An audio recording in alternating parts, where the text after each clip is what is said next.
Hi there, I'm Amelia. 3 weeks before my wedding, I found a note on my parents' kitchen counter. Wedding's off. Expect a call from my lawyer. No call, no explanation, just a crushing, absolute silence. But that wasn't the worst part. They used my wedding plans for someone else. My own sister, my money, my venue, even my dress, reassigned like I was nothing more than a placeholder.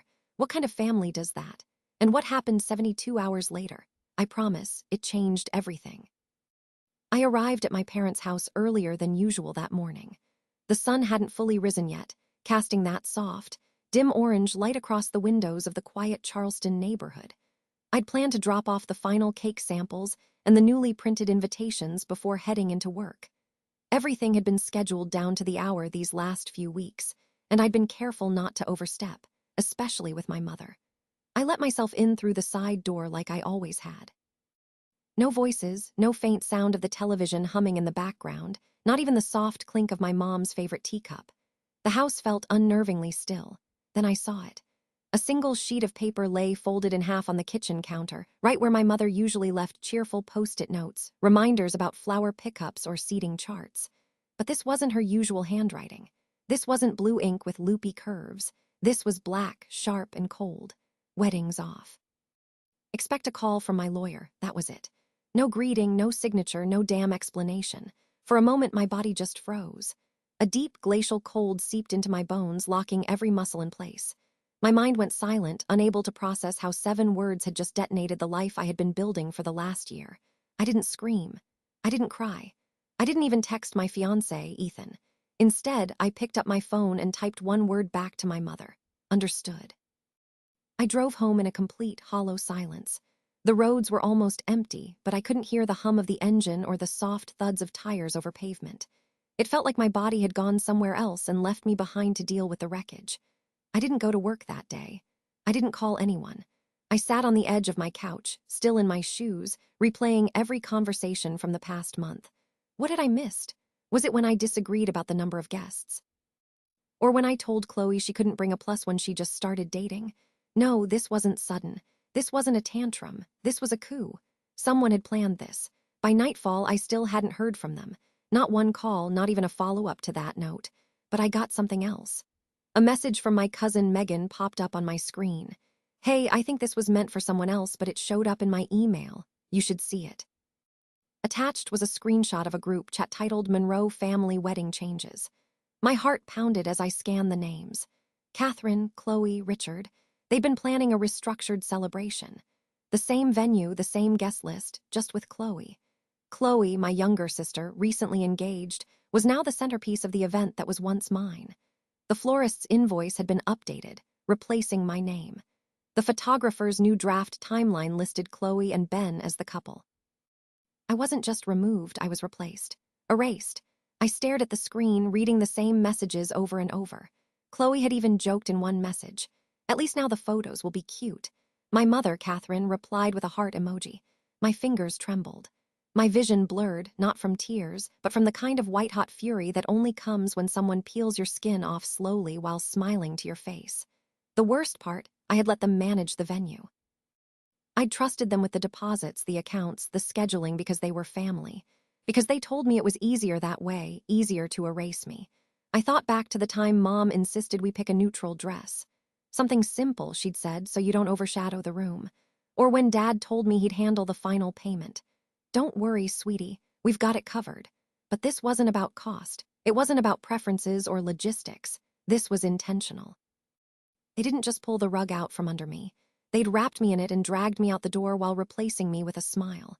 And they didn't think I'd fight back. They'd miscalculated badly. I opened a new folder on my laptop titled For the Record. Screenshots, receipts, messages. I began dragging everything in one by one. No one would believe me without proof. But I wasn't doing this to convince anyone. I was doing it to protect myself from this day forward. Because now I understood something I should have realized a long time ago. They never planned to share the spotlight with me. I was just a filler until someone better came along. As I stared at that digital folder starting to fill with evidence, my voice came out barely louder than a breath. They think I won't fight. That's the only part they got wrong. I didn't always stay silent. I used to fight back until they taught me it wasn't worth it. Over the years, I learned that arguing with people who pretended I mattered only when they needed something was like pouring water into a cracked vase. Useless. And now, with that folder filling up on my laptop, I sat motionless, letting memories drift in like fog over the marshes. 2 weeks before that note appeared on the kitchen counter, I had a dress-fitting appointment downtown. It was at the boutique Catherine insisted we use, the same one she had bragged about going to when she was my age. I was nervous that day, not because of the dress, but because I knew Catherine wouldn't show up. She'd already started pulling back, canceling phone calls, skipping vendor meetings. But I clung to the possibility that maybe this moment would bring us together again. She didn't come, but someone else did. Chloe. She strolled in late, latte in hand, fake surprised. "Oh, I didn't know you were here today," she said, flashing that rehearsed smile I'd seen her use on waiters and gym trainers. The boutique owner looked confused. "You're not the bride." Chloe laughed like it was all a big mix-up. "Not today," she said. "I was just nearby and thought I'd peek in." She sat on the velvet bench and started scrolling through her phone. I remember standing there half in my dress, staring at her like she just stepped into my reflection. When I walked out of the fitting room to look in the mirror, she snapped a photo. "Lighting is perfect in here," she said, not even asking. I should have walked out then. The next day, the boutique emailed me. "Final adjustments complete per updated measurements. Order ready for pickup under Chloe Monroe." They had taken my dress, not metaphorically, literally. My name wasn't on the invoice anymore, and the boutique said it was per family request. Family? I didn't respond. I just sat at my kitchen table for hours, fingers wrapped around a coffee cup that went cold twice. At some point, I opened the boutique's Instagram out of habit, and there it was, a reel, a perfectly curated little montage tagged with autumn leaves and the caption, "So happy for Chloe, a perfect fall wedding." I watched it. Chloe walked down the aisle in my dress in my venue with my string quartet playing the same piece I'd hand-picked for my entrance. Every frame glowed like a magazine spread. Catherine and Richard beamed with pride. They toasted champagne. They hugged Chloe like she was the crown jewel of the family. Not once was I mentioned. Not a thank you, not a photo tucked into a corner, not even a tag on social media. I wasn't even a ghost at the party. I stared at the screen in stunned silence. The comments rolled in beneath the video like confetti. "She's glowing. Catherine raised such a beautiful bride. This family knows how to throw a wedding."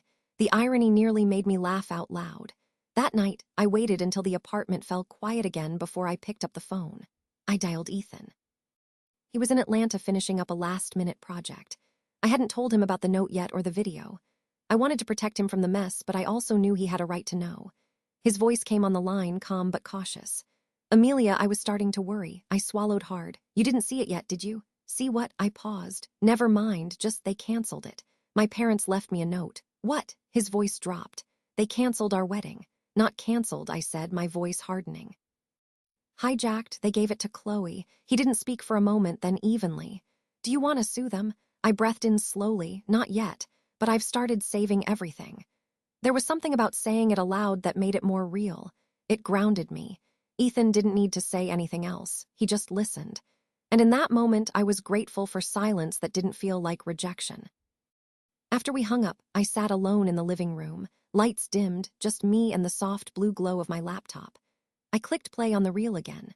Frame by frame, I watched it. Chloe twirling on the dance floor in the lace I paid for.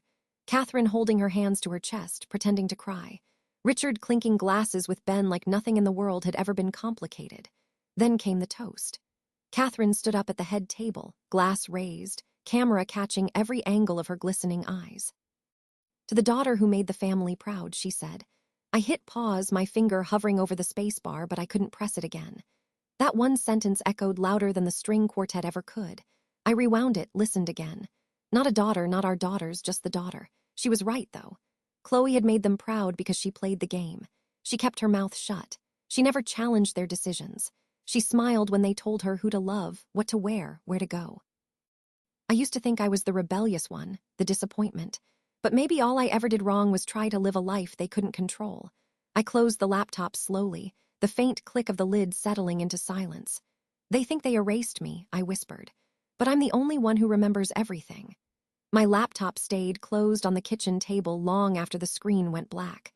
I sat still, surrounded by a silence that didn't feel peaceful anymore.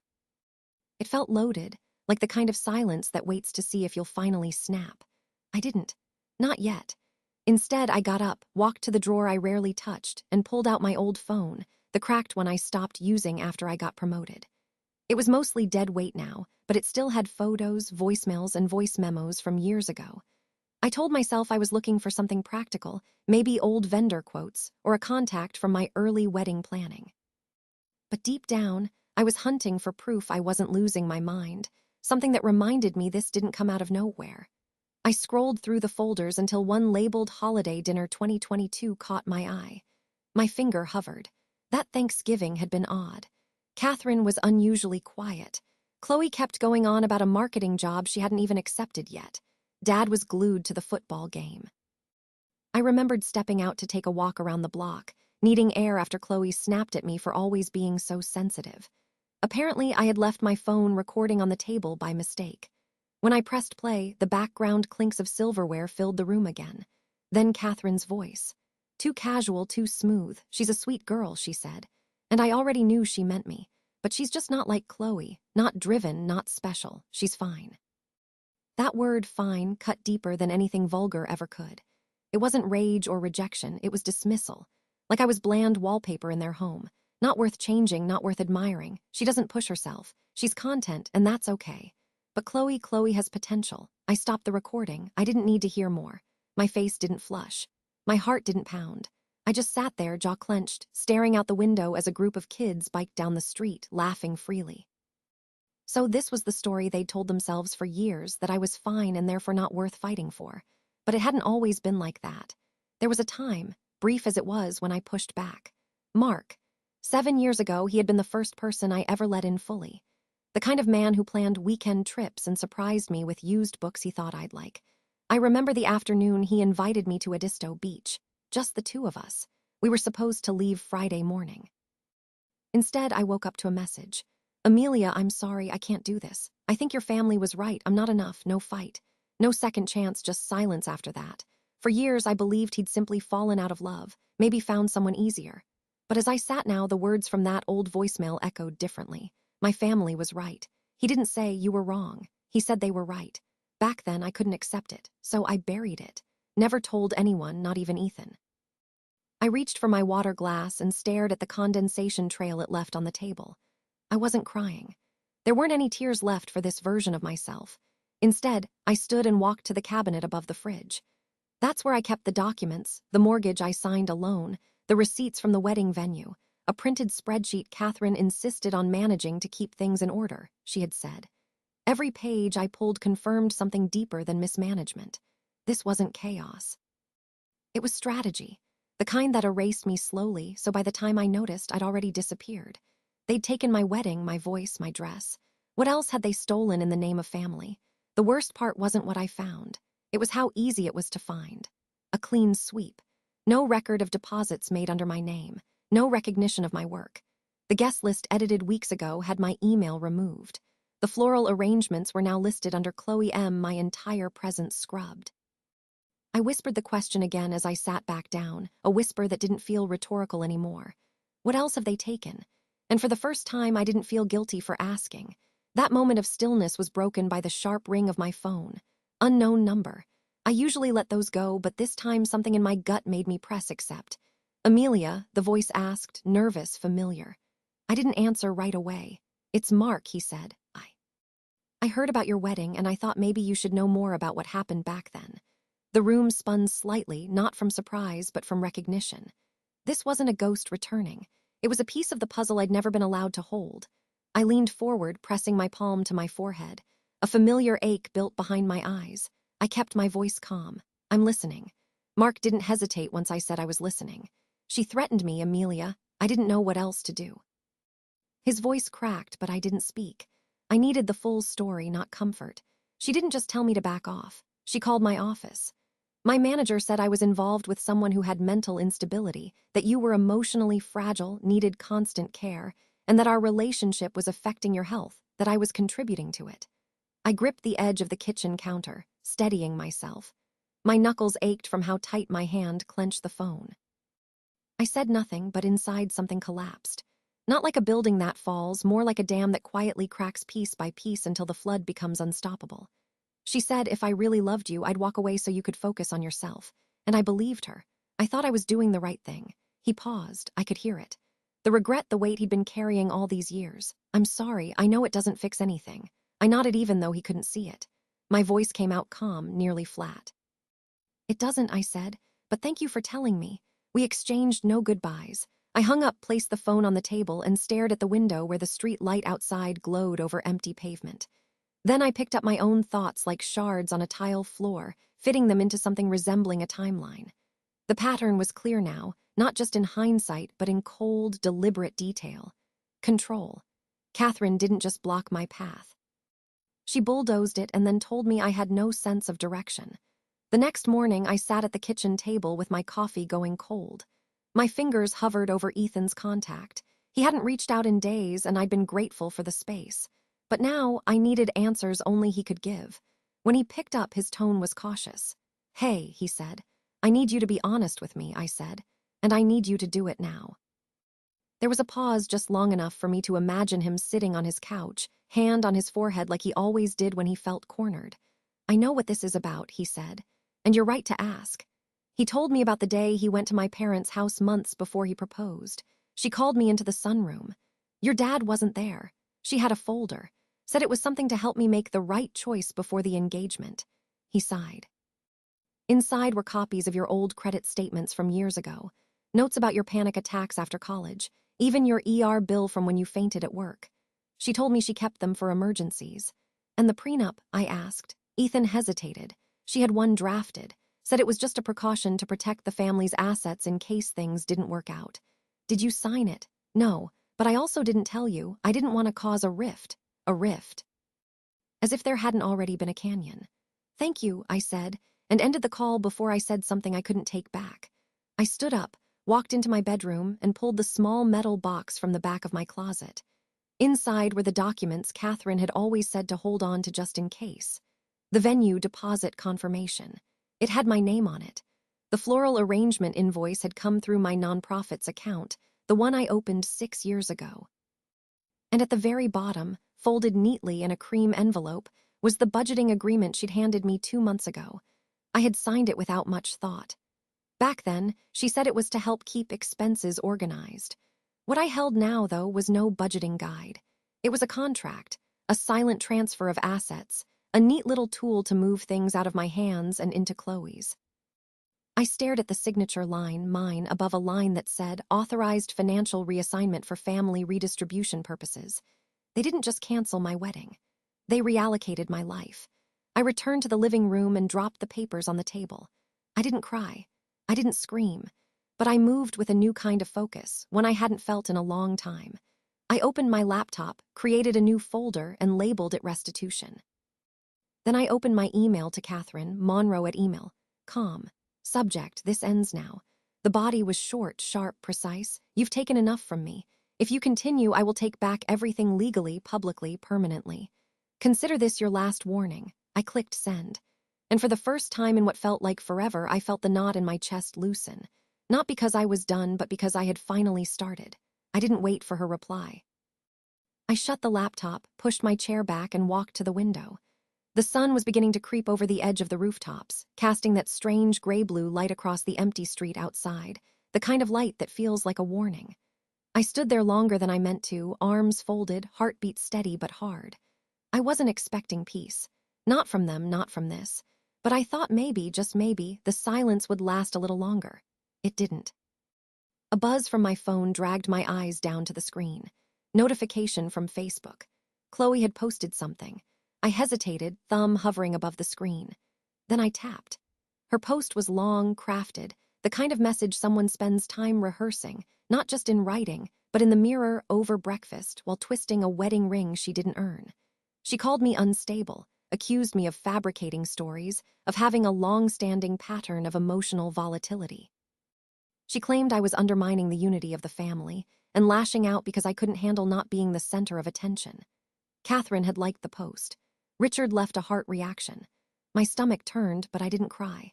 I didn't pace or shout or throw the phone like I would have years ago. Instead, I opened my screenshot tool, captured the post, the comments, the timestamps, saved them into the folder titled Restitution. If they thought this would break me, they hadn't been paying attention. I poured myself a cup of coffee, sat at the kitchen table, and stared at the post again, not to read it but to study the responses.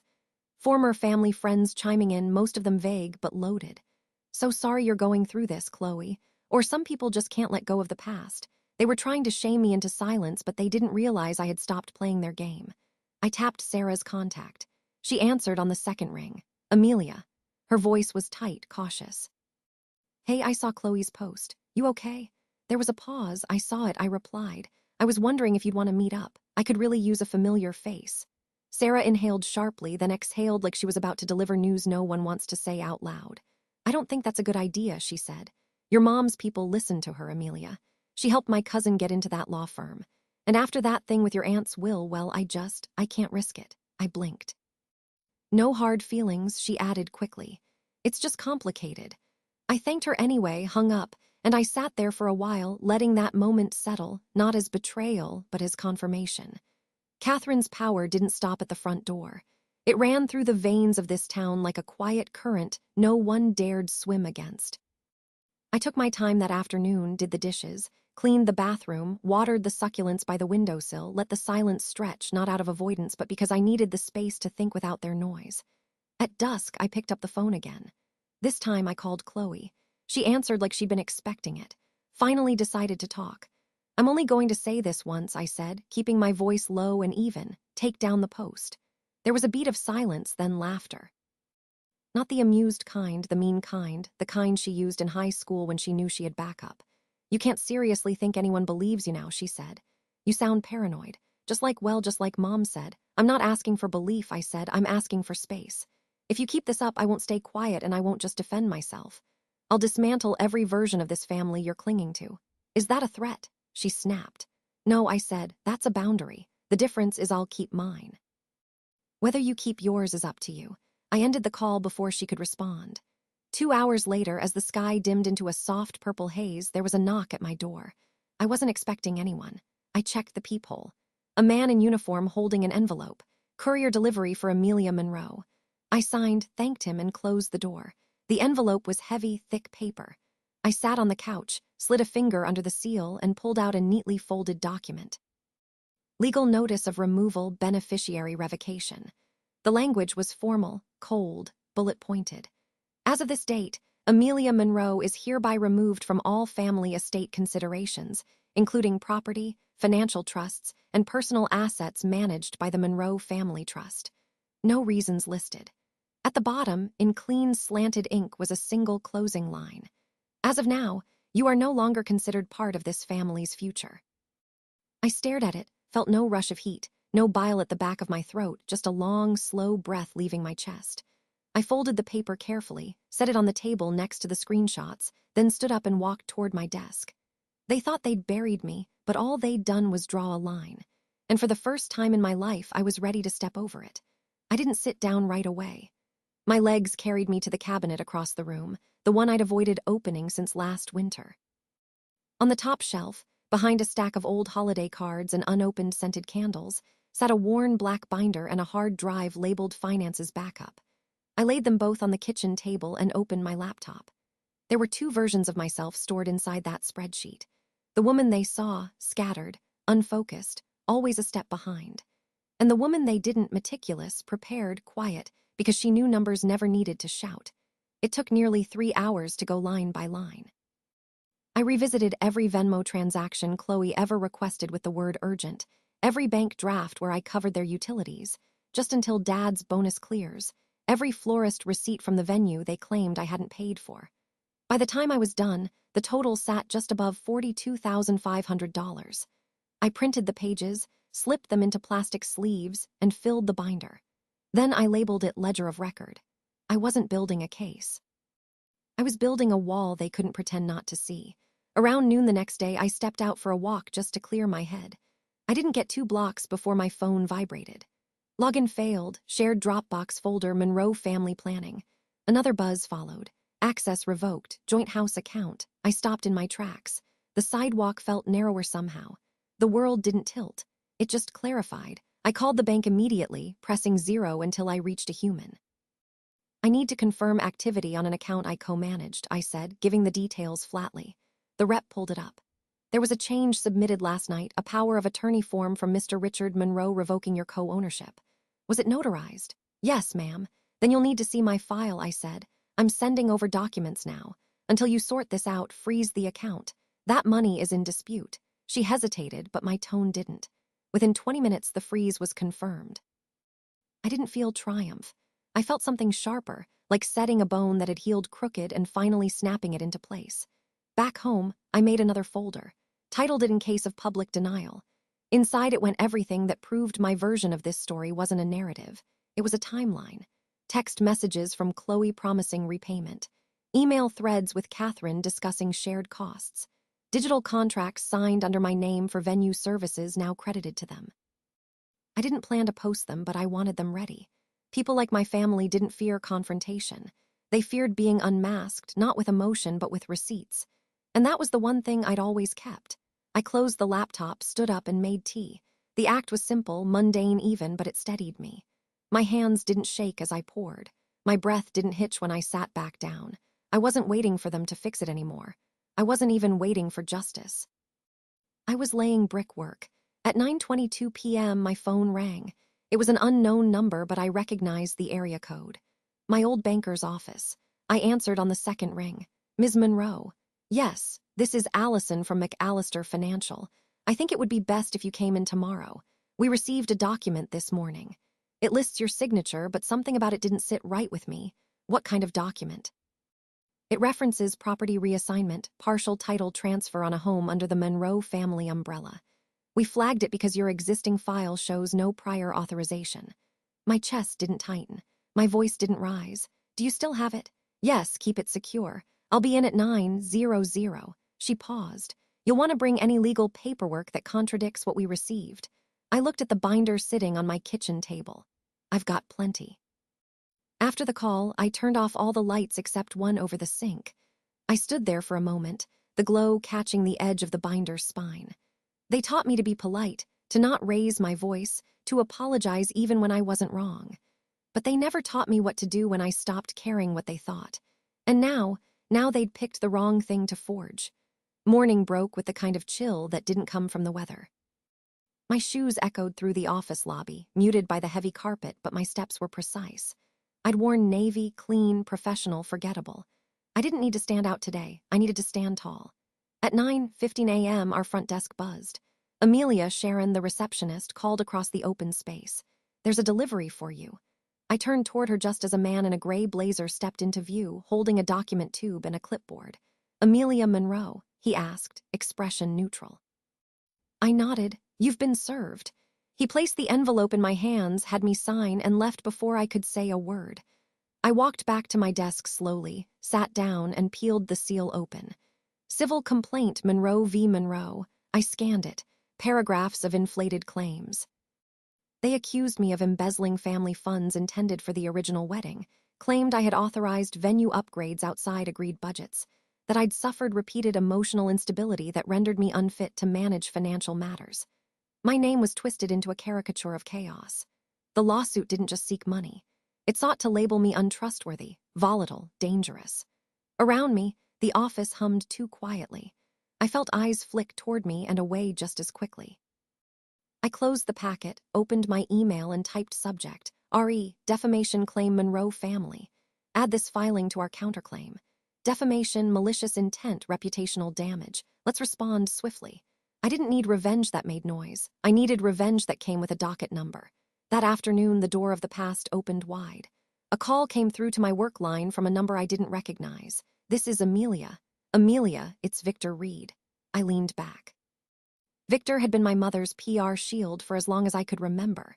He'd been the man who spun Catherine's missteps into inspirational quotes, the one who told newspapers that our family was resilient when whispers of misused funds at her charity circled a decade ago. Now he sounded like someone playing both sides. I just wanted to reach out, he said, smoothing his tone like a politician, and say you might want to let this play out quietly. Sometimes the noise dies faster if you don't feed it. You're worried about Catherine's image, I replied. You should be. It's hanging by a thread, and this time she's the one who handed me the scissors. There was a pause, a deep inhale. Amelia, these things spiral. Be smart. I am being smart. That's what scares you. I ended the call. That evening, I stayed off social media, but the universe didn't return the favor. My phone buzzed with a notification. Catherine Monroe posted a new status update. I didn't click right away. I waited, took a sip of the chamomile tea I didn't want but had made out of habit. Then I opened it. It's hard being a mother, it began. You try to raise your children with compassion. You sacrifice, you guide. But sometimes when pain twists a child's view, all they can see is betrayal where there was once love. There was no name, but everyone knew who it was about. The comments poured in, people from church, neighbors from our old block, Chloe's new in-laws. She's lucky to have you as a mother. Some kids just turn bitter no matter what you give them. I've seen this before. It's the money, always the money. I printed the post, all 83 comments, highlighted names, took screenshots of every mutual connection who clicked like. Then I handed them to my attorney. Don't respond, she said. I won't, but you will. We began outlining our timeline. When Chloe first asked for the deposit loan, when Catherine sent me the budget spreadsheet that later reallocated assets, when the house was listed with my name on the agreement, when the Dropbox folder was mysteriously wiped. I didn't need to argue with strangers online. I had a courtroom. 3 days later, an email came through just after breakfast. Court date confirmed. Monroe versus Monroe, Civil Division, Room 301, hearing set for 4 weeks out. I stared at the date. Then my reflection in the kitchen window blurred by the morning haze. They wanted to embarrass me, silence me, redefine me, but the only thing they'd accomplished was sharpening my resolve. I turned from the window and spoke out loud to no one but myself. You want a public fight? Fine, but I'm bringing every truth you buried. After I closed the email confirming the court date, I didn't sit down. I didn't scroll through more evidence or rehearse possible questions. I walked straight to the living room window, pulled back the curtain, and stared out into the quiet early evening stillness. The street lights flickered on as the sky dimmed, and I stood there in silence, one hand gripping the edge of the curtain, the other resting against my thigh, steady and warm. This was no longer about my wedding. It hadn't been for a while. This was about years of being told what I was allowed to want and who I was allowed to be. I sat at my desk, opened my laptop, and created a new folder. I titled it simply Truth. Then I wrote the first post. No preamble, no emotional introduction, just a headline. My name is Amelia Monroe, and here's what they erased. Underneath, I dropped in screenshots one by one. Bank transfers from my account to Chloe's over the past 5 years, labeled venue deposit, catering emergency, travel reimbursement. The agreement my mother had handwritten, initialed CM, with promises to reimburse half the wedding expenses once family stability was achieved. A clipped video shaky from my phone camera of Catherine sitting in my apartment kitchen last spring. Her voice low, sharp. If you love him, you'll sign it. If you don't, you'll destroy everything we've built for you. Do you want to be another mistake? I added the Venmo trail, the florist invoice with both our names but only my signature, the guest list with red lines over my friends' names. No commentary, no hashtags, just cold, careful documentation. I hit post and turned off the screen. When I woke up at 5:45 the next morning, the thread had been shared over 5,000 times. Comments rolled in faster than I could read. Strangers, former classmates, quiet supporters who had watched from the sidelines for years, and people asking questions. Why would a family do this to their daughter? Amelia, you're not alone. This is what generational manipulation looks like. At 6:55 a.m., my phone rang. I didn't recognize the number. I picked up anyway. Amelia, Chloe's voice said, brittle and shaking. What the hell are you doing? I'm telling the truth, I said simply. You've made Mom look bad. You've made all of us look damaged. I waited. You think the internet is going to fix this? She hissed. You think they'll love you for tearing us apart in public? No, I replied calmly. I think they'll understand that I stopped letting someone else define me. There was silence. Then I added, she tore us apart behind closed doors. I just stopped pretending it didn't happen. I ended the call, then blocked the number. By noon, my lawyer called to confirm we were ready to submit the final counterclaim. I added the new evidence, she said. Are you sure you want to include the notarized statement from the accountant? Yes, I answered. She was complicit. She gets named. That document had been a surprise. An old family accountant had come forward quietly after reading my post. She had resigned years ago, citing health reasons. In her notarized letter, she confirmed that Catherine had rerouted donations meant for a charity account set up under my name into a separate trust controlled solely by her and my father. She included dates, transfer logs, even scanned copies of altered receipts. This wasn't just an ugly divorce from my family. It was financial fraud on paper, in ink, and all of it had my name tied to it without my consent. The updated counterclaim listed breach of fiduciary duty, financial misrepresentation, emotional distress, and unjust enrichment. We printed it on ivory stock and had it hand-delivered. I didn't check Facebook again that day. But that night, as I lay in bed, my phone buzzed once more, this time from an unknown number. I didn't answer.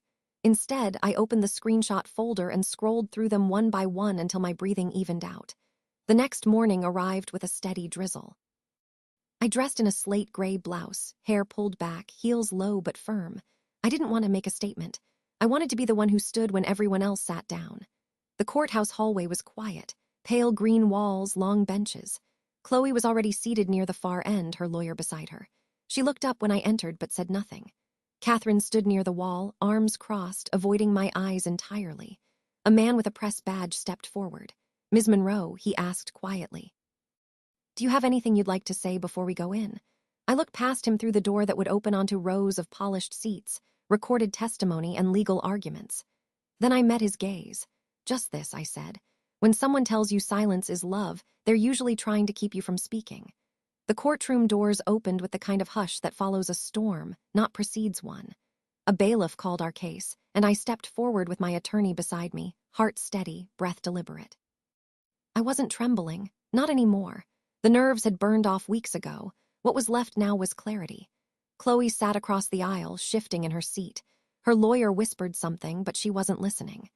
Catherine remained standing near the edge of the room, hands clenched tight around a stack of papers. Richard was there too, though he seemed more like a figure propped up than a participant. He avoided my gaze the entire time.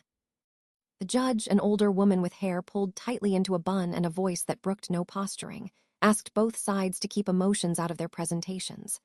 "This isn't a reality show," she said bluntly. "It's civil court. Facts, please. I let my lawyer do most of the talking. Contracts, transfers, recorded conversations. We submitted everything." When it was their turn, Catherine's side attempted to argue emotional instability, to which the judge raised an eyebrow and asked for clinical documentation. None was provided. By the end of it, there were no slammed gavels, no dramatic gasps. The ruling was measured. Independent audits to be conducted. Amelia Monroe granted temporary legal authority over disputed funds and all remaining property matters to be resolved through civil mediation. When it was over, Catherine didn't speak. Chloe stormed out. Richard followed without looking back. I didn't smile. That wasn't what this was for. This wasn't about walking out victorious. This was about finally standing. 2 weeks passed before I returned to the Monroe house, what used to be home. I arrived unannounced mid-afternoon, holding a manila folder with the final settlement papers and the release form removing my name from the deed. The front door wasn't locked. I walked through, my heels soft against the hardwood floors. The hallway smelled the same, lavender and furniture polish, but it didn't feel like it belonged to me anymore. I paused in the kitchen, ran my hand along the edge of the counter where I used to help bake pies for Thanksgiving, passed by the staircase I once sat at during high school arguments, stood at the doorway of my old bedroom and barely recognized the girl who used to cry into her pillow every time her mother told her, "You're just too much." Nothing had changed. Everything had. I placed the folder on the kitchen table. Then I pulled my old keys from my coat pocket, set them gently on top. I didn't knock. I didn't wait for anyone to find me. I just stepped out and let the door click shut behind me. A few days later, a plain white envelope arrived at my apartment. No return address. Inside was a personal check. The memo read, reimbursement for dress, venue, and emotional damages. The amount, $35,750, an exact match for what I'd tallied in one of my earliest spreadsheets. No note, no apology, just the check. I didn't cash it. I framed it. Underneath the glass, on a small brass plate, I had engraved, proof that they knew. It didn't make me whole, but it told me I hadn't imagined any of it. Another week passed before I heard from Sarah again. Her name popped up on my screen during a quiet Friday morning at a cafe by the river. "I saw what you did." Her message read, "If you ever need a partner for what's next, I'm in." I took a sip of my coffee, watching a pair of ducks skim across the surface of the water. My laptop was open, cursor blinking on a new document titled Monroe and Wells. advocacy and legal planning for women in crisis. The idea had been brewing ever since the courthouse. Because for every woman like me who found her way through the noise, there were 10 more still stuck inside it, wondering if they were the problem. I set my mug down, typed the first sentence of the mission statement, then stopped to read it back aloud. "Freedom isn't loud," I whispered. "Sometimes it's just the sound of no one calling you back." And that, more than any verdict or headline, was the ending I'd been waiting for. Sometimes the hardest battles aren't the ones fought in courtrooms or over dinner tables. They're the ones where you finally choose yourself over being accepted. If there's one thing I've learned through all of this, it's that family isn't built on silence or submission. It's built on respect, accountability, and the freedom to speak your truth, even when it shakes the room. I didn't win by hurting them. I won by stepping away, by reclaiming the parts of me they tried to rewrite. And maybe that's the real lesson here. Closure doesn't always look like justice served in headlines. Sometimes it's just peace and a quiet morning where no one's trying to control your life anymore. What about you? Have you ever stayed silent to keep the peace only to realize you were sacrificing yourself in the process? I'd love to hear your thoughts. If this story resonated with you, drop a 1 in the comments or tell me where you're watching from. And if it didn't sit right with you, let me know why. I'm here to listen. If you'd like to hear more stories like this, real, raw, and deeply human, make sure to subscribe to the channel so you don't miss what's next. You deserve to be heard. Let's keep the conversation going.